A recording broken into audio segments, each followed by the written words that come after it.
Hello बच्चों, आज हम लोग बात करेंगे electric field intensity due to infinite linear charge. कहने का मतलब अगर हम मान लें कोई एक इनफाइनाइट लीनियर चार्ज है, ठीक है।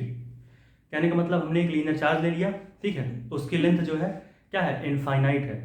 तो उसकी वजह से आर डिस्टेंस पर पी पॉइंट पर कितनी इलेक्ट्रिक फील्ड प्रोड्यूस होगी, कह रहे हो क्या बता रहा है। तो चलिए इसमें देखते हैं डायग्राम्स में कैसे जो है हम इसको पूरा बनाएंगे। सबसे पहले एक लीनियर चार्ज लेते हैं जिसकी लेंथ हम इनफाइनाइट मान लेते हैं, ऊपर से भी नीचे से भी। तो सबसे पहले हमने जो है इनफाइनाइट लीनियर चार्ज बनाया कुछ इस तरीके से। ऐसे हमने एक लाइन खींची और ये यहाँ से हम यहाँ तक आ गए, ठीक है। और हमने जो है इस लीनियर चार्ज की लेंथ को इनफाइनाइट कर दिया, समझ रहे हो। कहने का मतलब नीचे से भी इनफाइनाइट है, ऊपर से भी इनफाइनाइट है, मतलब इस लीनियर चार्ज का अंत नहीं है, इनफाइनाइट, ठीक है। ये भी इन्फिनिटी, ये भी इन्फिनिटी। कंडीशन क्या है यहाँ पर कि हमने इस लीनियर चार्ज पर यूनिफॉर्मली प्लस चार्ज को डिस्ट्रीब्यूट कर दिया। यूनिफॉर्मली का मतलब कि प्लस प्लस प्लस प्लस ले देगा, ऐसे प्लस प्लस, ठीक है।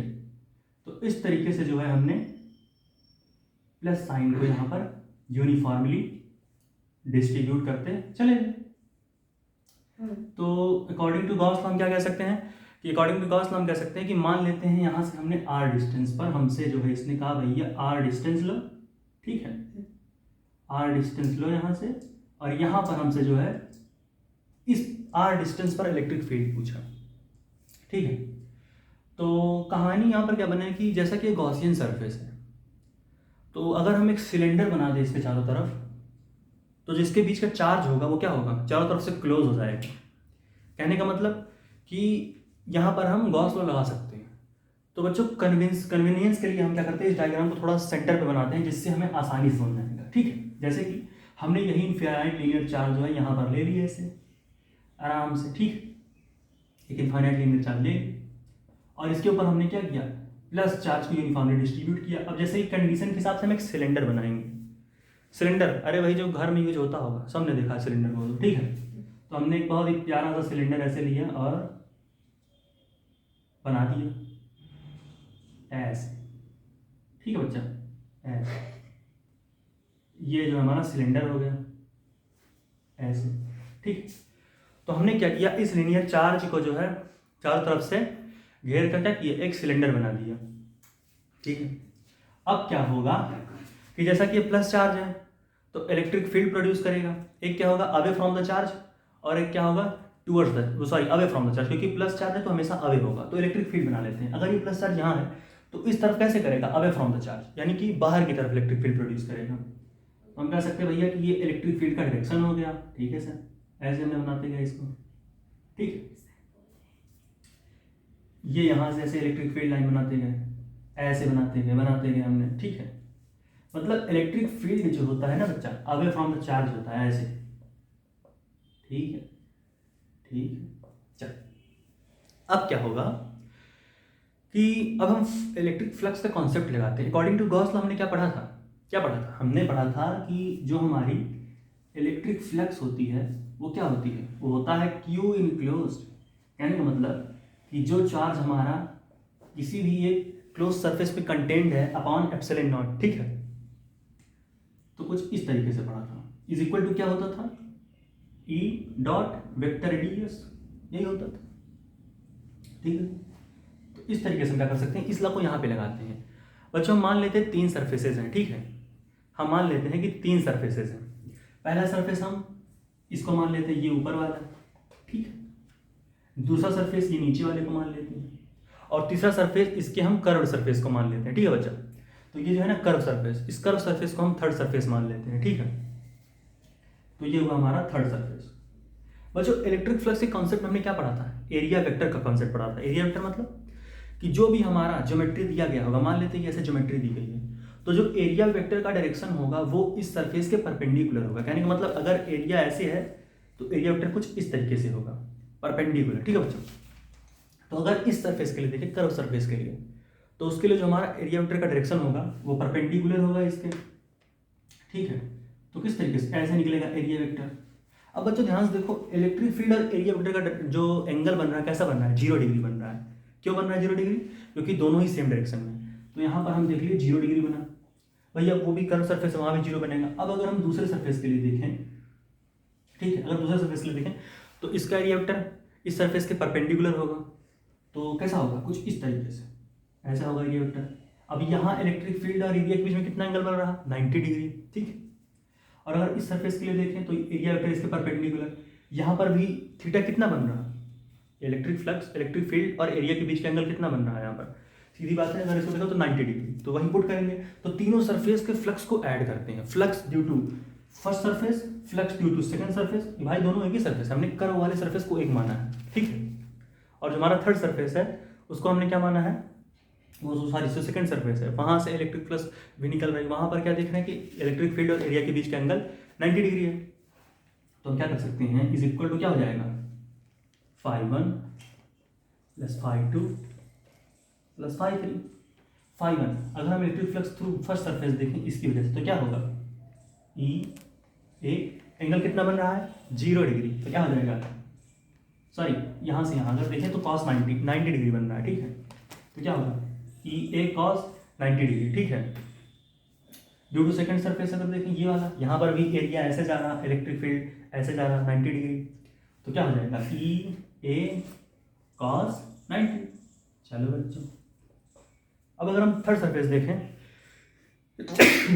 अब अगर हम थर्ड सरफेस को देखेंगे तो क्या होगा, अगर हम थर्ड सरफेस को देखें तो यहाँ से क्या हो जाएगा, इलेक्ट्रिक फील्ड इंटू एरिया, और यहाँ पर अगर हम कौन सा सरफेस है, थर्ड सरफेस हमारा ये है थर्ड सरफेस, यहाँ पर क्या हो रहा है, इलेक्ट्रिक फील्ड और एरिया वेक्टर के बीच का जो एंगल बन रहा है वो 0 डिग्री बन रहा है, तो क्या होगा, ये हो जाएगा cos 0 डिग्री।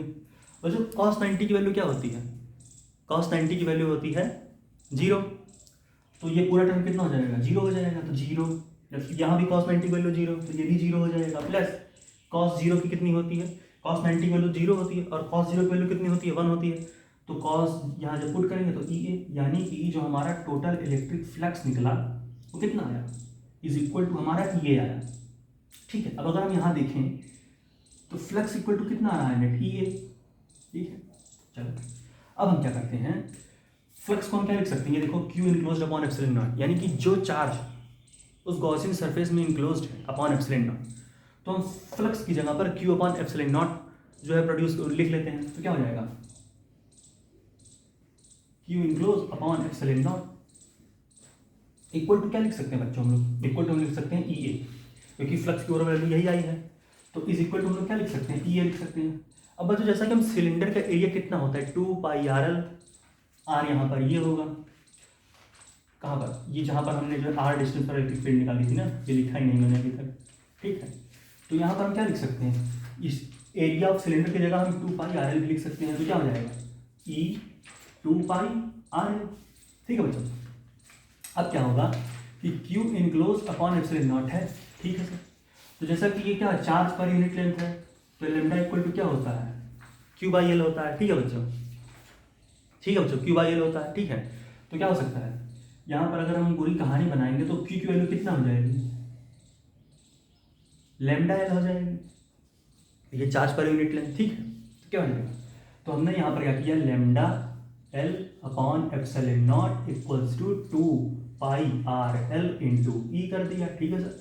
अब हम क्या करेंगे, जैसा कि हम यहाँ देख सकते हैं क्या है, लेमडा L अपॉन 2πrl, तो क्या है, L सेम है ना, यहाँ L लिख करके समझ जाए, तो L से L मर गया, तो कितना आ गया, lambda upon epsilon not equal to 2πre, तो इलेक्ट्रिक फील्ड कितना आ जाएगा, इलेक्ट्रिक फील्ड आ जाएगा लेमडा, क्या हो जाएगा, इलेक्ट्रिक फील्ड इधर आ जाएगा, तो क्या lambda upon 2π epsilon not into R, तो ये होगा इसका, कैसे हो समझना है, एप्सिलॉन नॉट इधर आया, तो ई इक्वल टू क्या हो जाएगा, lambda upon 2π epsilon not R. तो बच्चों यहाँ पर जो इलेक्ट्रिक फील्ड की वैल्यू आएगी वो कितनी आएगी, lambda upon 2π epsilon not R. तो बच्चों ये बहुत ही छोटा सा टॉपिक था, एक बार इसका हम रिकैप कर लेते हैं, इसको कैसे लाते हैं, एप्सिलॉन नॉट को हम ऐसे लेकर समझ लें, ऐसे lambda equal to 2πr E epsilon किया, और फिर उसके बाद ई को हमने इधर ही रहने दिया और इस एप्सिलॉन नॉट इधर ले आया, तो lambda upon 2π epsilon not R हो गया था, ठीक है। तो बच्चों क्या हुआ, पूरी कहानी फिर से देख लेते हैं। इस सरफेस की कर्व सरफेस के लिए एरिया वेक्टर परपेंडिकुलर गया, ठीक है, सॉरी हाँ, और इलेक्ट्रिक फील्ड उसी डायरेक्शन में था, तो कॉस की एंगल 0 डिग्री बनी। इस कर्व सरफेस के लिए एरिया वेक्टर हमारा ऐसे गया, इलेक्ट्रिक फील्ड ऐसे गई, इसकी वजह से दोनों के बीच का एंगल कितना बन गया, दोनों के बीच का एंगल हमारा 90 बना, ठीक है। तो और ये हमारा जो ये वाला सरफेस था इसके लिए भी 90 डिग्री बना, जीरो हो गया। फ्लक्स ओवरऑल इसी सरफेस से निकला, थर्ड सरफेस से। तो इसलिए बच्चों जो है हमारा ऐसा कहा नहीं हुआ, ओवरऑल हमारी electric field value λ.25 not R आ गया। तो बच्चों आज का टॉपिक बहुत छोटा था क्योंकि डेरिवेशन ही बहुत छोटा था। तो यहाँ पर ख़त्म करते हैं, अब 2 से 3 टॉपिक और बचे हैं इलेक्ट्रोस्टैटिक्स पे। तब तक के लिए पढ़ाई करते रहें, ऑल द वेरी बेस्ट।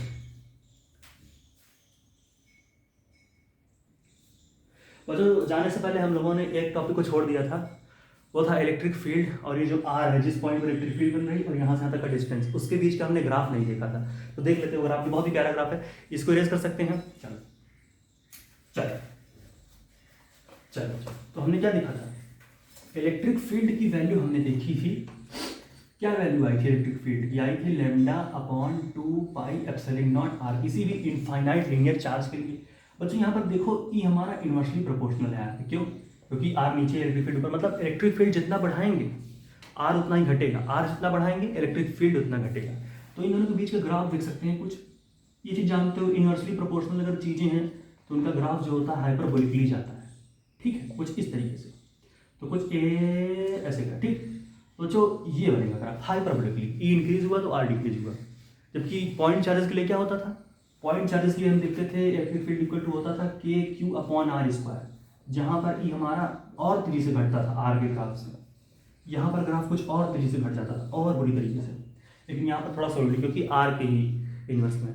तो बच्चों बस इतनी सी बातें थी, अब तब तक के लिए पढ़ते रहें। अगला टॉपिक हम, बहुत ही अच्छा टॉपिक है, सिलेंडर्स की वजह से जो इलेक्ट्रिक फील्ड निकलती हैं, बहुत लोग नहीं बताते, बहुत लोग बताते हैं, तो उसको हम जल्द देखेंगे। तब तक के लिए पढ़ाई करते रहें, ऑल द वेरी बेस्ट। फिर से